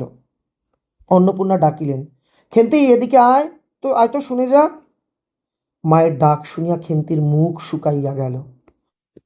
সে ইতস্তত করিতে করিতে মার নিকট আসিলে তিনি জিজ্ঞেস করিলেন, এই মেটে আলুটা দুজনে মিলে তুলে এনেছিস না? খেন্তি মার মুখের দিকে একটুখানি চাহিয়া থাকিয়া একবার ভূপতিত মেটে আলুটার দিকে চাহিয়া পরে পুনরায় মার মুখের দিকে চাহিল এবং সঙ্গে সঙ্গে ক্ষিপ্র দৃষ্টিতে একবার বাড়ির সম্মুখস্থ বাঁশঝাড়ের মাথার দিকেও চাহিয়া লইল। তাহার কপালে বিন্দু বিন্দু ঘাম দেখা দিল, কিন্তু মুখ দিয়া কথা বাহির হইল না। মানে সে কি করবে বুঝতে পারছে না। একবার মেটে আলুর দিকে তাকাচ্ছে, একবার মার মুখের দিকে তাকাচ্ছে, মায়ের চোখে চোখ মেলাতে পারছে না, চোখ ফিরিয়ে নিয়ে বাঁশঝাড়ের দিকে তাকাচ্ছে। মানে তার কপালে ঘাম চলে এসছে, কি করবে ভয় পাচ্ছে, বুঝতে পারছে না। অন্নপূর্ণা কড়া সুরে বলিলেন, কথা বলছিস না যে বড়? এই মেটে আলু তুই এনেছিস কি না? খেন্তি বিপন্ন চোখে মার মুখের দিকে চাহিয়া উত্তর দিল, হ্যাঁ। অন্নপূর্ণা তেলে বেগুনে জ্বলিয়া উঠিয়া বলিলেন, পাঁজি, আজ তোমার পিঠে আমি আস্ত কাঠের চেলা ভাঙব, তবে ছাড়ব। বরজপোতার বনে গিয়েছিলে মেটে আলু চুরি করতে? সমস্ত মেয়ে বিয়ের যোগ্যী হয়ে গেছে কোন কালে? সেই একলা বিজন বন, যার মধ্যে দিনে দুপুরে বাঘ লুকিয়ে থাকে, তার মধ্যে থেকে পরের আলু নিয়ে এলো তুলে। যদি গোসাইরা চৌকিদার ডেকে তোমায় ধরিয়ে দেয়, তোমার কোন শ্বশুর এসে তোমায় বাঁচাতো? আমার জোটে খাবো, না জোটে না খাবো, তা বলে পরের জিনিসে হাত। মেয়ে নিয়ে আমি কি করব মা? অন্নপূর্ণা চেঁচিয়ে বলছে, আমার জুটলে খাবো, না জুটলে না খাবো। তুই যে গেলি বরজপোতার বনের মধ্যে, সমস্ত মেয়ে, বড় সড়ো শক্ত সমস্ত মেয়ে হয়ে, তোর বিয়ের যোগ্য হয়ে গেছে, তুই গিয়ে চুরি করলি। দিনে দুপুরে ওখানে বাঘ থাকে এই জঙ্গলের মধ্যে। আর যদি গোসাইরা, এই বরজপোতার বনের মালিক গোসাইরা যদি তোকে চৌকিদার ডেকে ধরিয়ে দিত, তখন কে বাঁচাতো? এইগুলো বলল। দু তিন দিন পর একদিন বৈকালে, একদিন বিকেলবেলা ধুলো মাটি মাখা হাতে খেন্তি মাকে আসিয়া বলিল, মা, মা, দেখবে এসো। অন্নপূর্ণা গিয়া দেখিলেন ভাঙা পাঁচিলের ধারে যে ছোট খোলা জমিতে কতগুলো পাথরকুচি ও কণ্টিকারির জঙ্গল হইয়াছিল, খেন্তি ছোট বোনটিকে লইয়া সেখানে মহা উৎসাহে তরকারির আওলাদ করিবার আয়োজন করিতেছে। অন্নপূর্ণাকে ওর মেয়ে ডাকলো, মানে এই ঘটনা মিটে গেছে, কিছুদিন পরে অন্নপূর্ণাকে ডাকছে। অন্নপূর্ণা গিয়ে দেখলো তাদের ভাঙা পাঁচিলের ধারে যেখানে পাথরকুচি আর কণ্টিকারির জঙ্গল ছিল, সেখানে খেন্তি তার ছোট বোনকে নিয়ে কিছু তরকারি আওলাত, মানে তরকারি ফলানোর ব্যবস্থা করছে। এবং ভবিষ্যম্ভাবী মানে যা ভবিষ্যতে সম্ভব, নানাবিধ কাল্পনিক ফলমূলের অগ্রদূত স্বরূপ, মানে ভবিষ্যতে সে ভাবছে আমি এখানে এই ফলাবো, সেই ফলাবো, কিন্তু সব কিছুর অগ্রদূত, সব কিছুর আগে, সব কিছুর অগ্রদূত স্বরূপ বর্তমানে কেবল একটিমাত্র শীর্ণকায়, একটিমাত্র রোগা পুঁইশাকের চারা কাপড়ের ফালির গ্রন্থিবদ্ধ হইয়া কাপড়ের ফালিতে গিট দিয়ে ফাঁসি হইয়া যাইবা আসামির মতো ঊর্ধ্বমুখে একখণ্ড শুকনো শুষ্ক কঞ্চির গায়ে ঝুলিয়া রহিয়াছে। ব্যাপারটা কি? খেন্তি ভাবছে এখানে এই ফসল ফলাবো, এটা করব, কিন্তু সব কিছুর অগ্রদূত স্বরূপ, মানে সব কিছুর পথপ্রদর্শক, সব কিছুর শুরু হিসেবে সে একটা শুষ্ক পুঁই চারা একটা শুকনো কঞ্চির গায়ে মানে কাপড় দিয়ে গিট দিয়ে লাগিয়েছে। দেখে মনে হচ্ছে ফাঁসির আসামি। ফলমূলাদির অবশিষ্টগুলি আপাতত তার বড় মেয়ের মস্তিষ্কের মধ্যে অবস্থিত রহিয়াছে, দিনের আলোয় এখনো বাহির হয় নাই। যে এই ফল ফলাবো, এই ফল এখানে চাষ করব, এইসব শুধু এই বড় মেয়েটার মাথার মধ্যে রয়েছে, ভাবনাতে রয়েছে। ওইসব গাছ টাছ লাগানো হয়নি, ওইসব গাছ দিনের আলোতে আসেও নি। অন্নপূর্ণা হাসিয়া বলিলেন, দূর পাগলি, এখন পুঁই ডাঁটার চারা পোতে কখনো? বর্ষাকালে পুঁততে হয়, এখন তো জল না পেয়ে মরে যাবে। খেন্তি বলিল, কেন, আমি রোজ জল ঢালবো। অন্নপূর্ণা বলিলেন, দেখ, হয়তো বেঁচেও যেতে পারে, আজকাল রাতে খুব শিশির হয়, খুব শীত পড়িয়াছে। সকালে উঠিয়া সহায় হরি দেখিলেন তাহার দুই ছোট মেয়ে দোলাই গায়ে বাঁধিয়া রোদ উঠিবার প্রত্যাশায় উঠানের কাঁঠাল তলায় দাঁড়াইয়া আছে। সহায় হরি দেখলেন যে শীতে কখন রোদ্দুর উঠবে সেই রোদ পোয়ানোর জন্য তার ছোট দুই মেয়ে দোলাই গায়ে পরে, গায়ে বাঁধা মানে গায়ে পরা, দোলাই কি, দুই কাপড় দেওয়া মানে কাপড় ডবল করে সেলাই করা এক ধরনের শীত বস্ত্র, মানে শীতের সময় পরার জামা, তাই পরে কাঁঠাল তলায় দাঁড়িয়ে আছে। একটা ভাঙা ঝুড়ি করিয়া খেন্তি শীতে কাঁপিতে কাঁপিতে মুখুজ্জে বাড়ি হইতে গোবর কুড়াইয়া আনিল। একটা ভাঙা ঝুড়িতে খানিকটা গোবর কুড়িয়ে খেন্তি মুখুজ্জে বাড়ি থেকে কাঁপতে কাঁপতে আসছে। সহায় হরি বলিলেন, হ্যাঁ মা খেন্তি, তা সকালে উঠে জামা গায়ে দিতে তোর কি হয়? দেখ দেখি কি এই শীত। সহায় হরি বলছে, মা সকালে এত শীত পড়েছে, তা তুই সকালে উঠে কেন শীতের জামাটা পরিসনি? আচ্ছা দিচ্ছি বাবা, কই শীত? তেমন তো শীত নেই। হ্যাঁ মা, দে মা, এক্ষুনি দে, অসুখ বিসুখ 5 রকম হতে পারে, বুঝলি নে? মানে এই সময় শীতের মধ্যে যদি এরম পাতলা ড্রেস পরে থাকিস তাহলে অসুখ বিসুখ হতে পারে। সহায় হরি বাহির হইয়া গেলেন। ভাবিতে ভাবিতে গেলেন, তিনি কি অনেক দিন মেয়ের মুখে ভালো করে চাহেন নাই? মানে তিনি ভাবতে ভাবতে যাচ্ছেন, আমি কি অনেক দিন আমার মেয়ের মুখটা দেখিনি? খেন্তির মুখ এমন সুশ্রী হইয়া উঠিয়াছে, তার বাবা দেখছে তার মেয়ের মুখটা বড় সুশ্রী হয়ে উঠেছে, মানে মেয়ে পুরোপুরি বিবাহযোগ্যা হয়ে উঠেছে, মেয়ের মুখটা খুব সুন্দর হয়ে উঠেছে। জামার ইতিহাস নিম্নলিখিত রূপ এই জায়গা থেকে প্রশ্ন দেয়। বহু বছর অতীত হইল, মানে বহু বছর আগে হরিপুরের রাসের মেলা হইতে, কোন মেলা থেকে? হরিপুরের রাসের মেলা হইতে সহায় হরি কখনো কালো সার্জের এই 2.5 টাকা মূল্যের জামাটি ক্রয় করিয়া আনেন। সহায় হরি বহু বছর আগে হরিপুরে রাসের যে মেলা হয় সেখান থেকে কালো রঙের সার্জের জামা, মানে শীত বস্ত্র এক ধরনের, তাকে বলে সার্জের জামা, তো সেই সার্জের জামাটা সেখান থেকে তিনি কিনে আনেন। ছিঁড়িয়া যাইবার পর তাহাতে কতবার রিফু ইত্যাদি করা হইয়াছিল, মানে এই জামা অনেক আগে কেনা, বহুবার ছিঁড়েছে, তারপর এখানে রিফু টিফু করা হয়েছে, মানে সুত সুতো দিয়ে সেলাই টেলাই করে দেওয়া হয়েছে। সম্প্রতি গত বৎসর হইতে খেন্তির স্বাস্থ্যোন্নতি হওয়ার দরুন, গত বছর থেকে খেন্তির স্বাস্থ্য ভালো হয়ে ওঠার জন্য জামাটি তাহার গায়ে হয় না। খেন্তির গায়ে জামাটা ঠিক আঁটো সাঁটো হচ্ছে না, ছোট হয়ে যাচ্ছে। মেয়ে মানুষ বড় সড়ো হয়ে গেছে, ছোট জামা, ছোট আর কি শীতের ড্রেসটা মেয়ের গায়ে আর ফিট হয় না। সংসারের এসব খোঁজ সহায় হরি রাখিতেন না। জামার বর্তমান অবস্থা অন্নপূর্ণারও জানা ছিল না। খেন্তির নিজস্ব ভাঙা টিনের তোরঙ্গের মধ্যে উহা থাকিত। খেন্তির নিজস্ব ভাঙা টিনের যে ট্রাঙ্ক, তার মধ্যে সে এই জামাটাকে রাখত। পৌষ সংক্রান্তি অর্থাৎ পিঠে পার্বণের দিন সন্ধ্যাবেলা অন্নপূর্ণা একটি কাঁশিতে, কাঁশি হচ্ছে অনেকটা গামলার মতো, গামলার থেকে ছোট আকৃতির হয়, একটি কাশিতে চালের গুঁড়া, ময়দা, গুড় দিয়া চটকাইতেছিলেন। তো অন্নপূর্ণা এইসব জিনিস চটকাচ্ছিলেন। একটি ছোট বাটিতে 1 বাটি তেল। খেন্তি কুড়ুনির নিচে একটা কলার পাতা পাড়িয়া এক থাল নারিকেল কুড়িতেছে। কুড়ুনি কি? দেখবে অনেকটা বটির মতো দেখতে যন্ত্র, সেখানে দিয়ে নারকেল কোরানো হয়, অর্থাৎ নারকেল থেকে শাঁসগুলো বের করা হয়। তো খেন্তি ওই কুড়ুনির নিচে একটা কলা পাতা দিয়ে নারকেল কোরাচ্ছে। অন্নপূর্ণা প্রথমে খেন্তির সাহায্য লইতে স্বীকৃত হন নাই। অন্নপূর্ণা প্রথমে খেন্তির হেল্প নিতে, যে না তোর নারকেল কোরা লাগবে না, আমি তোর সাহায্য নেব না, এই রকম বলেছিলেন। কেন? কারণ সে যেখানে সেখানে বনে বাজারে ঘুরিয়া ফেরে, তাহার কাপড় চোপড় স্বাস্থ্যসম্মত ও সূচি নহে। অন্নপূর্ণা একটু সূচিবাই, মানে সে একদম পরিষ্কার পরিচ্ছন্ন থাকে, ছোঁয়াছুঁই মানে না। অন্নপূর্ণার মনে হচ্ছে আমার মেয়ে বন জঙ্গল দিয়ে ঘুরে বেড়ায়, তার জামা কাপড় স্বাস্থ্যসম্মত নয়, মানে নোংরা জামা, হয়তো এই জামা পরে কিছু খেয়েছে এই রকম, তাই সে প্রথম দিকে খেন্তির সাহায্য নিতে চায়নি। দেখো, এই যে যে পৌষ পার্বণ, এটা কিন্তু এক ধরনের পুজো, অনেকেই তাই খুব শুদ্ধ বস্ত্রে এর সব কিছু আয়োজন করে।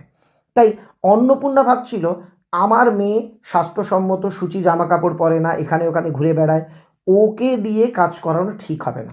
কিন্তু তারপর কি হলো? অবশেষে খেন্তি নিতান্ত ধরিয়া পড়ায়, মানে খেন্তি নিতান্ত বলে না না না, আমি নারকেল কুড়োবই। তার মা হাত পা ধোয়াইয়া শুদ্ধ কাপড় পরাইয়া তাহাকে বর্তমান পদে নিযুক্ত করিয়াছেন। তার মা বলল, ঠিক আছে, হাত পা ধো, নতুন জামা কাপড় পর, ভালো জামা কাপড়, তারপর আয়।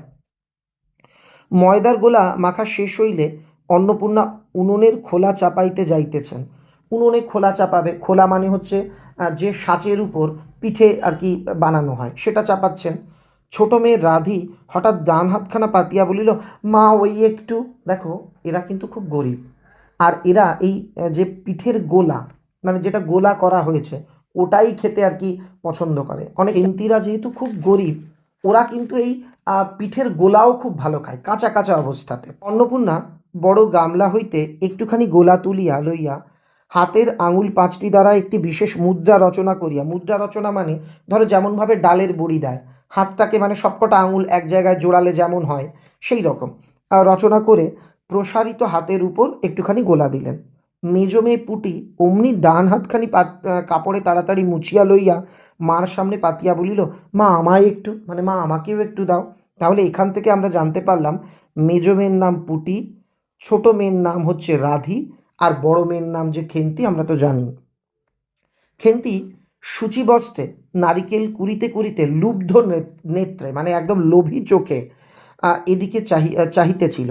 এ সময় খাইতে চাওয়ায় মা পাছে বকে, এই ভয়ে চুপ করিয়া রইল। খেন্তি ভাবলো যে ওরে বাবা, অনেক কষ্ট করে মার কাছ থেকে নারকেল কুড়োনোর ডিউটি পেয়েছি, এখন যদি খেতে চাই মা আবার বকাবকি শুরু করবে। অন্নপূর্ণা বলিলেন, দেখি নিয়ে আয় খেন্তি ওই নারকেলের মালাটা। নারকেলের মালা, মালা মানে নারকেলের আঁচা বা খুরি, নারকেল কাটলে যে শক্ত আবরণ হয় ওইটাই হচ্ছে নারকেলের মালা, ওতে তোর জন্য একটু রাখি। অন্নপূর্ণা বলে, এই তুই এই নারকেলের মালাটা আন, ওটা দেখতে একটা বাটির মতন হয়, ওতে একটু রাখি। খেন্তি ক্ষিপ্ত হস্তে তাড়াতাড়ি নারিকেলের উপরের মালাখানা, যাহাতে ফুটা নাই, তোমরা লক্ষ্য করে দেখবে অনেক নারকেল মালাতে ফুটো থাকে, তো যেটাতে ফুটো নেই এই রকম নারকেল মালা আর কি সেখানে সরাইয়া দিল, মানে অন্নপূর্ণার দিকে দিল। অন্নপূর্ণা তাহাতে একটু বেশি করিয়া গোলা ঢালিয়া দিলেন। মেজ মেয়ে পুটি বলিল, জ্যাঠাইমারা অনেকখানি দুধ নিয়েছে, রাঙা দিদি ক্ষীর তৈরি করছিল, ওদের অনেক রকম হবে। জ্যাঠাইমারা অনেক মানে দুধ নিয়েছে, ওই রাঙা দিদি নাকি ক্ষীর বানাবে, শুনেছি ওদের বাড়িতে আজকে অনেক রকম পিঠে হবে। খেন্তি মুখ তুলিয়া বলিল, ও এবেলায় আবার হবে নাকি? ওরা তো ওবেলায় ব্রাহ্মণ নেমন্তন্ন করেছিল, সুরেশ কাকা আর ওপাড়ার তিনুর বাবাকে। ওবেলা তো পায়েস, ঝোলপুলি, মুক্তক্তি এসব হয়েছে, এগুলো পিঠের নাম। মেজ বোন যখন বলল আজকে জ্যাঠাইমারা দুধ নিয়েছে, দিদি ক্ষীর বানাবে, ওদের বাড়িতে অনেক রকম পিঠে হবে, তখন খেন্তি বলছে, কই ওরা তো সকালবেলার দিকে পিঠে রান্না করে ব্রাহ্মণ ভোজন করিয়েছে, কত রকম পিঠে হলো, আবার এই বেলাতেও করবে? পুটি জিজ্ঞেস করিল, হ্যাঁ মা, ক্ষীর নইলে নাকি পাটিসাপটা হয় না।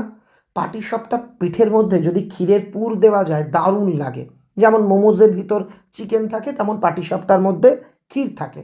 কিন্তু আমরা যারা মধ্যবিত্ত পরিবারের মানুষ সবসময় তো ক্ষীর ভরা পিঠে বানাতে পারি না, আমরা তাই শর্টকাটে নারকেল দিই, আমাদের বাড়িতেও নারকেল দেয়, মাঝে মাঝে ক্ষীর হয়।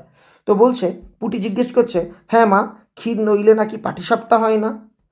খেদি বলছিল, ক্ষীরের পুর না হলে কি আর পাটিসাপটা হয়? আমি বললাম, কেন? আমার মা তো নারকেলের ছাই দিয়ে, সে তো কেমন লাগে। পুটি জিজ্ঞেস করছে, মা, খেন্তি বলছিল ক্ষীরের পুর না দিলে নাকি পাটিসাপটা হয় না। আমি তখন বললাম, আমার মা তো নারকেলের ছাই মানে নারকেল কোড়া দিয়ে বানায়, সে তো দারুণ লাগে। অন্নপূর্ণা বেগুনের বোটায় একটুখানি তেল লইয়া খোলায় মাখাইতে মাখাইতে প্রশ্নের সদুত্তর খুঁজিতে লাগিলেন। অন্নপূর্ণা ভাবছে, মেয়েকে কি উত্তর দেব আমি, কারণ সত্যিই তো পাটিসাপটায় ক্ষীর দিলে ভালো হয়, কিন্তু মেয়ে যদি বলে মা তুমি দাও না কেন, ওরা তো গরিব, তাই ওর মা ভাবছে আমি কি উত্তর দেব। এখানে বলি, অন্নপূর্ণা বেগুনের বোটাতে একটুখানি তেল লাগিয়ে ওই পিঠের খোলাতে মাখাচ্ছিল যাতে পিঠেগুলো তাড়াতাড়ি খুলে আসে। খেন্তি বলিল, খেদির ওই সব কথা, খেদির মা তো ভারী পিঠে করে কি না, ক্ষীরের পুর দিয়ে ঘিয়ে ভাজলেই কি আর পিঠে হলো? সেদিন জামাই এলে ওদের বাড়ি দেখতে গেলুম কি না, তাই খুড়িমা দুখানা পাটিসাপটা খেতে দিল। ও মা, কেমন একটা ধরা ধরা গন্ধ, মানে কেমন একটা পোড়া পোড়া কেমন একটা গন্ধ, ধোয়া ধোয়া গন্ধ। আর পিঠেতে কখনো কোনো গন্ধ পাওয়া যায়? পাটিসাপটায় কোনো ক্ষীর দিলে ছাই খেতে হয়। এই কথাগুলো খেন্তি বললো যে, দূর, পাটিসাপটায় ক্ষীর দিলে ভাল লাগে না, ওদের বাড়ি সেদিন গিয়ে খেয়েছি, বাজে।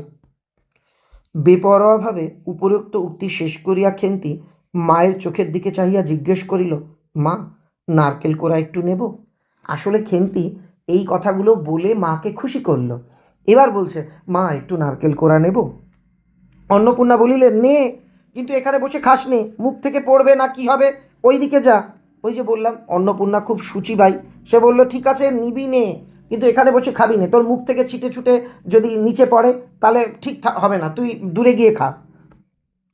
খেন্তি নারকেলের মালায় এক থাবা তুলিয়া লইয়া একটু দূরে গিয়া খাইতে লাগিল। খেন্তি নারকেলের মালায় এক থাবা নারকেল কোড়া তুলে নিয়ে দূরে গিয়ে খেতে লাগলো। মুখ যদি মনের দর্পণ স্বরূপ হয়, আমরা বলি না মুখ মনের আয়না, মুখ দেখে বোঝা যায় মনে কি আছে, যদি সত্যিই তাই হয়, তবে খেন্তির মুখ দেখিয়া সন্দেহের কোনো কারণ থাকিতে পারে না যে সে অত্যন্ত মানসিক তৃপ্তি অনুভব করিয়াছে। খেন্তির মুখ দেখে এ কথা একদম খুব ভালোভাবে বোঝা যায় যে সে খুব মানসিক তৃপ্তি লাভ করেছে, মানে অত নারকেল খেয়ে। ঘণ্টাখানিক পরে অন্নপূর্ণা বলিলেন, ওরে, তোরা সব এক এক টুকরো পাতা পেতে বসতো দেখি, গরম গরম দিই। খেন্তি, জল দেওয়া ভাত আছে, ও বেলায় বার করে নিয়ে আয়। ওর মা বলে, এই তোরা পাতা পেতে বস, ও বেলার জল দেওয়া ভাত আন, আর গরম গরম তরকারি আছে, দিচ্ছি, খাবি। খেন্তির নিকট অন্নপূর্ণার এ প্রস্তাব মনোপুত হইল না। খেন্তির কাছে মায়ের এই প্রস্তাবটা একেবারেই ভাল লাগলো না। তাহা তার মুখ দেখিয়া বোঝা গেল, মানে খেন্তির মুখ দেখেই বোঝা গেল যে এই প্রস্তাব তার মোটেই ভালো লাগেনি। পুটি বলিল, মা, বড্ডি পিঠেই খাক, ভালোবাসে, ভাত বরং থাকুক, কাল সকালে খাবো। খান কয়েক খাইবার পরে মেজ মেয়ে পুটি খাইতে চাহিল না, সে নাকি অধিক মিষ্টি খাইতে পারে না। পুটি বলল, না না না, আর খাবো না, ও বেশি মিষ্টি খেতে পারে না। সকলে খাওয়া শেষ হইয়া গেলেও খেন্তি তখনও খাইতেছে। সে মুখ বুজিয়া শান্তভাবে খায়, বড় একটা কথা কহে না। অন্নপূর্ণা দেখিলেন সে কম করিয়াও 18-19টা খাইয়াছে। জিজ্ঞেস করিলেন, খেন্তি, আর নিবি? খেন্তি খাইতে খাইতে শান্তভাবে সম্মতিসূচক ঘাড় নাড়িল, মানে হুম হুম, নেব নেব। অন্নপূর্ণা তাহাকে আরও খান কয়েক দিলেন। খেন্তির মুখ চোখ ঈষৎ উজ্জ্বল দেখাইল। হাসি ভরা চোখে মার দিকে চাহিয়া বলিল, বেশ খেতে হয়েছে মা, ওই যে তুমি কেমন করে ফেনিয়ে নাও, মানে কেমন করে মাখিয়ে নাও, কে ওতেই কিন্তু। সে পুনরায় খাইতে লাগলো, বললো, মা তুমি কেমন করে ফেটিয়ে মাখিয়ে নাও না, ওতেই পিঠের হেভি টেস্ট হয়। অন্নপূর্ণা হাতা, খুন্তি, চুলি, চুলি মানে মানে উনুন, উনুন কিন্তু অনেকে এরকম বানায়, সেই উনুনটা তুলে অন্য জায়গায় নিয়ে যাওয়া যায়, গ্রামে এরকম আছে মাটির উনুন। তো অন্নপূর্ণা হাতা, খুন্তি, চুলি, মানে বিশেষ করে যেখানে গুল দিয়ে, মানে কয়লা থেকে গুল তৈরি হয়, কয়লার যে উনুনগুলো, সেগুলো এক জায়গা থেকে আরেক জায়গায় সরিয়ে নিয়ে যাওয়া যায়। তো এগুলো তুলতে তুলতে তার এই শান্ত, নিরীহ এবং একটু অধিক মাত্রায় ভোজনপটু, মানে যে খেতে ভালোবাসে, মেয়েটির দিকে চাহিয়া রহিলেন। মনে মনে ভাবিলেন, খেন্তি আমার যার ঘরে যাবে তাদের অনেক সুখ দেবে। এমন ভালো মানুষ, কাজে কর্মে বকো, মারো, গাল দাও, টু শব্দ মুখে নেই, উঁচু কথা কখনো কেউ শোনেনি। মানে আমার অন্নপূর্ণা ভাবছে, আমার মেয়েটা কত ভালো, একটু খেতে ভালোবাসে, কিন্তু কখনো মানুষের সঙ্গে খারাপ ব্যবহার করে না, তর্ক করে না মুখে মুখে। বৈশাখ মাসের প্রথমে সহায় হরির এক দুঃসম্পর্কীয় আত্মীয়ের ঘটকালিতে খেন্তির বিবাহ হইয়া গেল। সহায় হরির এক দুঃসম্পর্কের আত্মীয় ঘটকালি করে, মানে বিয়ের সম্বন্ধ এনে খেন্তির বিয়ে দিয়ে দিল। কখন? বৈশাখের প্রথমে। দ্বিতীয় পক্ষে বিবাহ করিলেও পাত্রটির বয়স 40-এর খুব বেশি কোনো মতেই হইবে না। পাত্রের বয়স 40-এর বেশি, কিন্তু খুব বেশি হবে না 40 থেকে। পাত্রটি দ্বিতীয় পক্ষের বিয়ে, অর্থাৎ পাত্রটির আগে একবার বিয়ে হয়েছিল, সেকেন্ড টাইম বিয়ে করলো সে খেন্তিকে। তবুও প্রথমে অন্নপূর্ণা আদৌ ইচ্ছুক ছিলেন না। এই পাত্রে মেয়ের বিয়ে দিতে অন্নপূর্ণা প্রথমে মোটেই ইচ্ছুক ছিলেন না। কিন্তু পাত্রটি সঙ্গতি সম্পন্ন, কিন্তু পাত্রটি আর্থিক সঙ্গতি সম্পন্ন। পাত্রের বেশ ভালোই টাকা কড়ি আছে।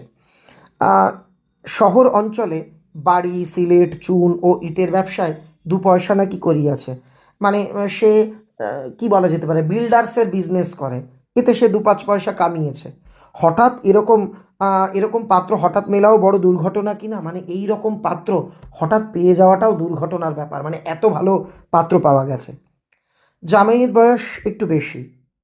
প্রথমে অন্নপূর্ণা জামাইয়ের সম্মুখে সামনে বাহির হইতে একটু সংকোচ বোধ করিতেছিলেন, তিনি একটু লজ্জা পাচ্ছিলেন, বা কিন্তু কিন্তু করছিল যে জামাইয়ের বয়স আমার মতন, এর সামনে যাব কি করে। পরে পাছে খেন্তির মনে কষ্ট হয়, ওই জন্য বরণের সময় তিনি খেন্তির সুস্পষ্ট হস্তখানি, হাতখানি ধরিয়া জামাইয়ের হাতে তুলিয়া দিলেন। চোখের জলে তাহার গলা বন্ধ হইয়া আসিল, কিছু বলিতে পারিলেন না। প্রথমে তিনি জামাইয়ের সামনে যাচ্ছিলেন না, পরে ভাবলো আমার মেয়ে কষ্ট পাবে। তারপর বরণের সময় জামাইয়ের হাতের উপর মেয়ের হাত তুলে দিলেন। আর মেয়ে বিদায়ের সময় মা যেমন কান্না করে তিনিও কান্না করলেন। বাড়ির বাহির হইয়া আমলকি তলায় বেহারারা সুবিধা করিয়া লইবার জন্য বরের পালকি একবার নামাইলেন। একটু ঠিকঠাক করে গোছগাছ করে কাঁধে পালকি নেবে বলে বেহারা যারা পালকি চালায় তারা বাড়ি থেকে একটু দূরে বাড়ির সামনের আমলকি তলায় পালকিটা একটু থামালো।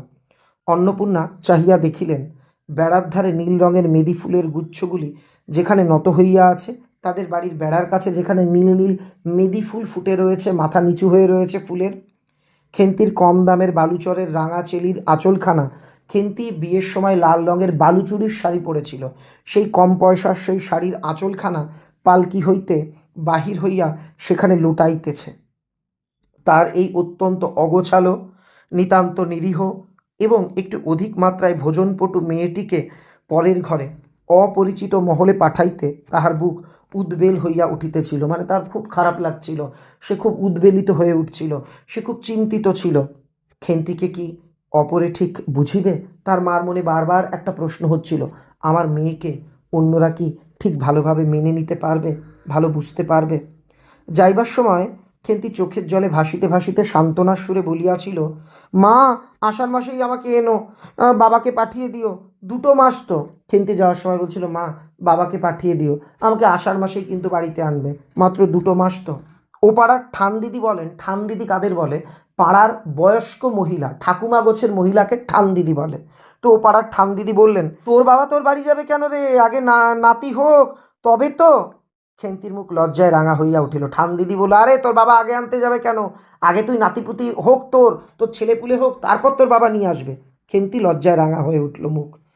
জল ভরা ডাগর চোখের উপর একটুখানি লাজুক হাসির আভা মাখাইয়া সে একগুয়েমির সুরে বলিল, মানে জেদির মতো বলল, না যাবে না বই কি, দেখি তো কেমন না যায়। ফাল্গুন চৈত্র মাসের বিকেলবেলা উঠানের মাচায় রৌদ্রে দেওয়া আমসত্ত্ব তুলিতে তুলিতে অন্নপূর্ণার মন হু হু করিত। মেয়ের বিয়ে হয়ে গেছে বৈশাখে, ফাল্গুন চৈত্র প্রায় 1 বছর হতে চলল, মেয়ে বাড়িতে নেই। অন্নপূর্ণা আমসত্ত্ব যখন তুলছে, আমসত্ত্ব তুলতে তুলতে তার মন খুব দুঃখে হু হু করত। কেন? তার অনাচারী লোভী মেয়েটি আজ বাড়িতে নাই, যে কোথা হইতে বেড়াইয়া আসিয়া লজ্জাহীনার মতো হাতখানি পাতিয়া মিনতির সুরে অমনি বলিবে, মা বলবো একটা কথা, ওই কোনাটা ছিঁড়ে একটুখানি।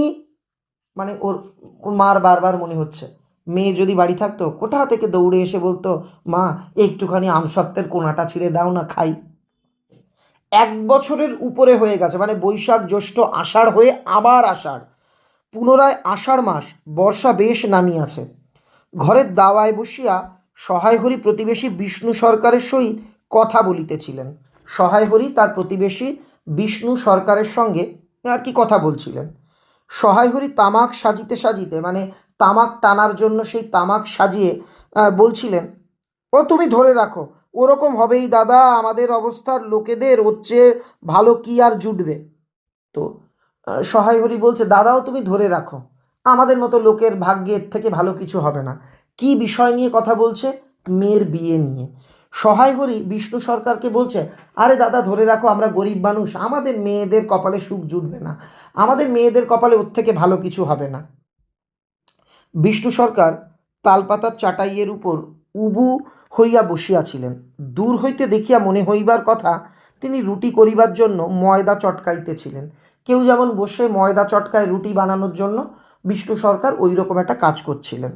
তিনি গলা পরিষ্কার করিয়া বলিলেন, মানে এভাবে, না সব তো আর, মানে সব তো আর তোমার মতো না, তাছাড়া আমি যা দেবো নগদেই দেবো। তোমার মেয়েটির হয়েছিল কি? বলছে, সব তো আর তোমার মতন হবে না, তা তোমার মেয়ের কি হয়েছিল?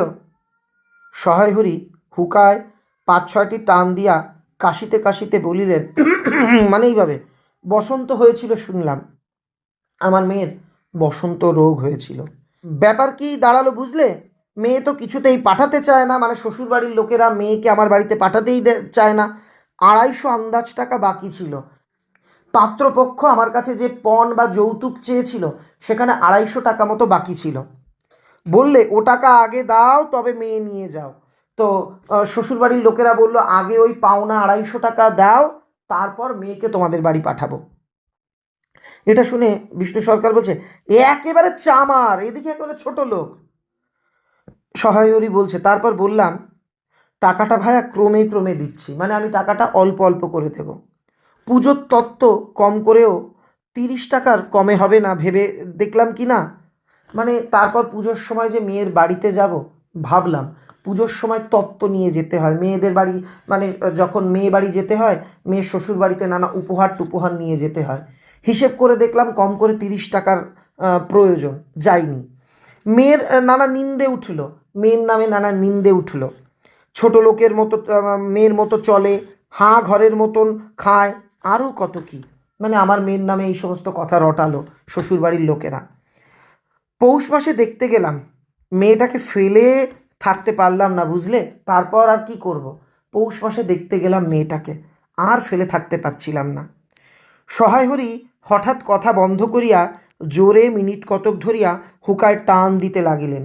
কিছুক্ষণ দুজনের কোনো কথা শোনা গেল না। অল্পক্ষণ পরে বিষ্ণু সরকার বলিলেন, তারপর আমার স্ত্রী অত্যন্ত কান্নাকাটি করতে পৌষ মাসে দেখতে গেলাম।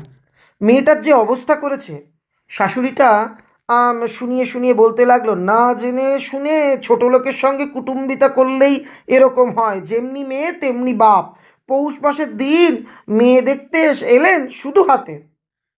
মানে বললো যে আমার মেয়ের শাশুড়ি এই রকম আমাকে অপমান করলো। পরে বিষ্ণু সরকারের দিকে চাহিয়া বলিলেন, এরপর বিষ্ণু সরকারের দিকে তাকিয়ে সহায় হরি বলছেন, বলি আমরা ছোট লোক কি বড় লোক তোমার তো সরকার খুঁড়ো জানতে বাকি নেই। বলি পরমেশ্বর চাটুর্যের নামে নীলকুঠির আমলে এ অঞ্চলে বাঘে গরুতে এক ঘাটে জল খেয়েছে, আজ না হয় আমরা প্রাচীন। সহায় হরি বলছে, এককালে আমাদের পূর্বপুরুষ পরমেশ্বর চাটুর্যের নামে এই এলাকায় যখন নীল কুঠি থাকতো, সেই সময় বাঘে গরুতে এক ঘাটে জল খেত, আমাদের এত দাপট ছিল। আজ নয় আমরা প্রাচীন, আজকে নয় আমাদের টাকা পয়সা তো নেই, আমাদের বলছে ছোট লোক, তা সরকার খুঁড়ো তুমি তো জানো একসময় আমাদের কি প্রভাব প্রতিপত্তি ছিল। আভিজাত্যের গৌরবে সহায় হরি শুষ্ক স্বরে হা হা করিয়া খানিকটা শুষ্ক হাস্য করিলেন। এইটা বলে সহায় হরি একটু হাসতে লাগলেন। বিষ্ণু সরকার সমর্থনসূচক একটা অস্পষ্ট শব্দ করিয়া বার কতক ঘান নাড়িলেন, যে হুম হুম হুম, ঠিক বলেছ ঠিক বলেছ। তারপর ফাল্গুন মাসেই তার বসন্ত হলো। কোন মাসে খেন্তির বসন্ত হলো মনে রাখবে, ফাল্গুন মাসে। এমন চামার, বসন্ত গায়ে বেরোতেই, গায়ে যখনই বসন্ত রোগ মানে পক্সগুলো বেরোলো, তালায় আমার এক দুঃসম্পর্কের বোন আছে, একবার কালীঘাটে পুজো দিতে এসে তার খোঁজ পেয়েছিল, তারই ওখানে ফেলে রেখে গেল। আমায় না একটা সংবাদ না কিছু, তারা আমায় সংবাদ দেয়, আমি গিয়ে। সহায় হরি বলছে, তালাতে আমার এক দুঃসম্পর্কের বোন আছে, তাদের বাড়িতে আমার মেয়েকে ফেলে রেখে গেছিল শ্বশুর বাড়ির লোকেরা, সব গায়ের অলংকার টলঙ্কার খুলে নিয়েছিল। একবার ওরা কালীঘাটে পুজো দিতে এসেছিল, তখন জেনেছিল টালায় আমার এক বোনের বাড়ি আছে, সেখানেই মেয়েকে রেখে গেছে। আমায় যদি একটা খবর দিত, আমি গিয়ে মেয়েটাকে তাও একটু সেবা শুশ্রূষা করতে পারতাম, এইগুলোই। বিষ্ণু সরকার বলছে, দেখতে পাওনি, মানে মেয়েটা মরে গেলে শেষ দেখাও পাওনি? না, এমনি চামার, গয়নাগুলো অসুখ অবস্থাতেই গা থেকে খুলে নিয়ে তবে টালায় পাঠিয়ে দিয়েছে। যাক, তা চলা যাক, বেলা গেল। চার কি ঠিক করলে? চার মানে মাছের খাবার, মানে ওই যে বিষ্ণু সরকার আটার মতো মাখাচ্ছিল, ওটা আসলে মাছের খাবার। তা বলছে, চার কি ঠিক করলে? ও পিঁপড়ের টোপে মুড়ির চার তো খুব একটা সুবিধের হবে না, পিঁপড়ের ডিম আর মুড়ি দিয়ে তুমি যে মাছের খাবার বানাচ্ছ, আমার মনে হয় না খুব একটা সুবিধের হবে। এইবার গল্পের অন্তিম অংশ। তারপর কয়েক মাস কাটিয়া গিয়াছে, আজ আবার পৌষ পার্বণের দিন। এবার পৌষ মাসের শেষাশেষি এত শীত পড়িয়াছে যে এইরূপ শীত তাহারা কখনো জ্ঞানে দেখে নাই। এবার পৌষ মাসের শেষে এমন শীত পড়েছে, এই রকম শীত তারা আজ অবধি জ্ঞানও তো কখনো দেখেনি। সন্ধ্যার সময় রান্নাঘরের মধ্যে বসিয়া অন্নপূর্ণা সরু চাকলি পিঠের জন্য চালের গুঁড়ার গোলা তৈরি করিতেছেন। রাধি আর পুটি উনানের পাশে বসিয়া আগুন পোহাইতেছে।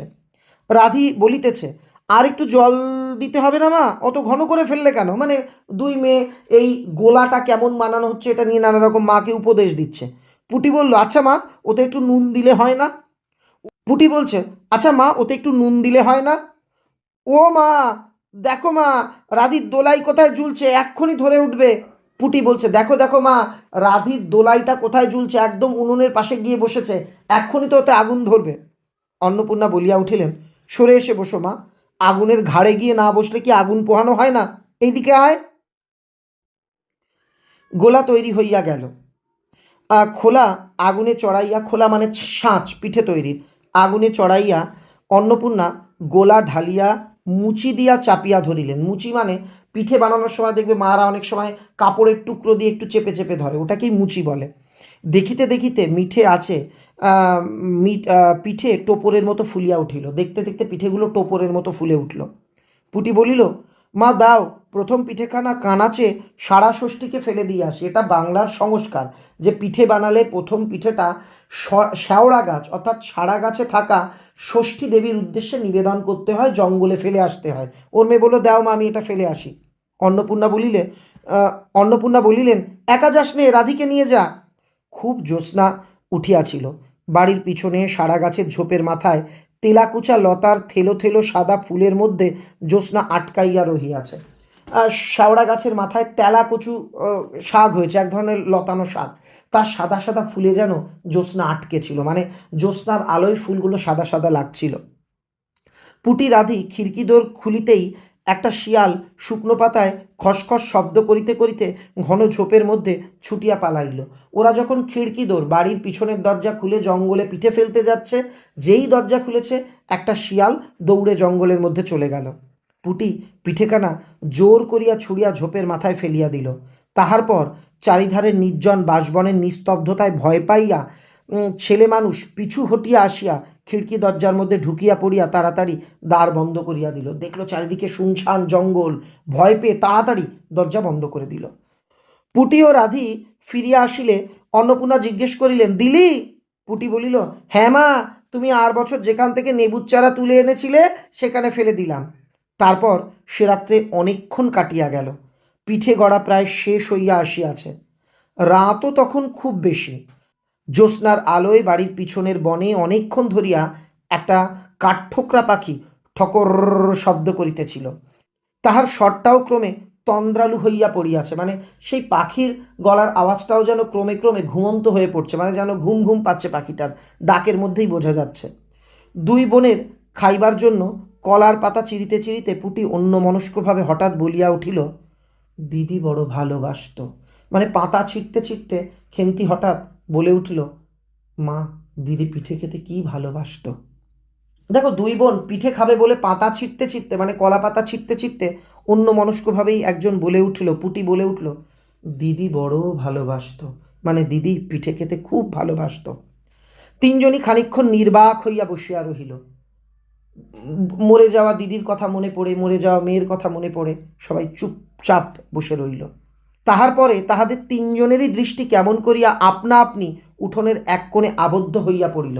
এরপরে তাদের তিনজনেরই চোখের চাউনি একটা জায়গায় আটকে পড়ল, উঠোনের একটা কোণায়। সেখানে বাড়ির সেই লোভী মেয়েটির লোভের স্মৃতি পাতায় পাতায় শিরায় শিরায় জড়াইয়া তাহার কত সাধের নিজের হাতে পোতা পুঁই গাছটি মাচা জুড়িয়া বাড়িয়া উঠিয়াছে।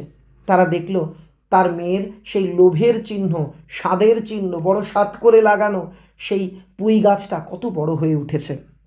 বর্ষার জল ও কার্তিকের শিশির লইয়া কচি কচি সবুজ ডগাগুলি মাচাতে সব ধরে নাই, মাচা হইতে বাহির হইয়া দুলিতেছে সুপুষ্ট নধর প্রবর্ধমান জীবনের লাবণ্যে ভরপুর। এই গাছটা যেন খেন্তিরই প্রতীক। খেন্তি বেঁচে থাকলে আজ সেও সুপুষ্ট নধর প্রবর্ধমান জীবনের প্রতীক হতো, কিন্তু সে নেই। তার স্মৃতিটুকু বাড়িতে রয়েছে। সম্পূর্ণ গল্প পড়িয়ে দিলাম, কথা দিয়েছিলাম বলে দেব কোন কোন অংশ থেকে এমসিকিউ তোমরা কমন পাবে। বাংলা বা ইংরেজি প্রতি সাবজেক্টের ক্ষেত্রেই তোমরা যে গল্প কবিতা পড়বে তার মধ্যে যদি কোনো টাকার অ্যামাউন্ট, কোনো তারিখ, কোনো বার, কোনো মাসের নাম, কোনো জায়গার নাম, কোনো দূরত্ব, মানে এখান থেকে এত দূরে, অর্থাৎ সংখ্যা, যে কোনো সংখ্যা, টাকার অ্যামাউন্ট হতে পারে, বয়স হতে পারে, তারিখ হতে পারে, এই রকম কোনো সংখ্যা আছে, কোনো মাসের নাম, বারের নাম, এগুলো আছে, কোনো জায়গার নাম আছে, প্রত্যেকটা ক্যারেক্টারের পুরো নাম, তার টাইটেল, যেমন বিষ্ণু সরকার, এই রকম এই অংশগুলো খুব ভালো করে তোমরা রেডি করে নেবে। যেমন পুঁই মাচা গল্পে কখন আমসত্ত্ব তুলতে তুলতে মন হুহু করছিল, কি মাসে বসন্ত রোগ হয়, কোন মাসে বিয়ে হয়, কোন মাসে মারা যায়, এই রকম তথ্যগুলো কিন্তু তোমাদের এমসিকিউ আকারে আর কি তোমাদের কাছে চাওয়া হবে। আশা করি আজকের ভিডিও দেখবার পর, বলা ভালো এই দীর্ঘ ক্লাস করবার পর, গল্পটা অনেকাংশেই তোমাদের কাছে সহজ হয়েছে। তোমাদের জানিয়ে রাখি, তোমাদের জন্য আমার লেখা সম্রাট এক্সক্লুসিভ সেমিস্টার সহায়িকা অলরেডি প্রকাশিত হয়েছে। প্রথম এবং দ্বিতীয় সেমিস্টারের দুটো বই একটা খাপের মধ্যে থাকবে। খুব অল্প মূল্যে দুটো সেমিস্টারের সহায়িকা তোমরা একবারে পেয়ে যাবে। আর আমার বিশ্বাস এই বই দুটো তোমাকে ক্লাস 11-এ ভালো রেজাল্ট করতে ভীষণ সাহায্য করবে। আজ তবে চলি, খুব তাড়াতাড়ি দেখা হচ্ছে পরবর্তী ক্লাসে, পরবর্তী গল্প কবিতা নিয়ে। ততক্ষণ এই গল্পটা বারবার পড়ে, আমাদের ভিডিও বারবার দেখে খুব সুন্দরভাবে তোমরা তৈরি করে নিও। Thank you very much.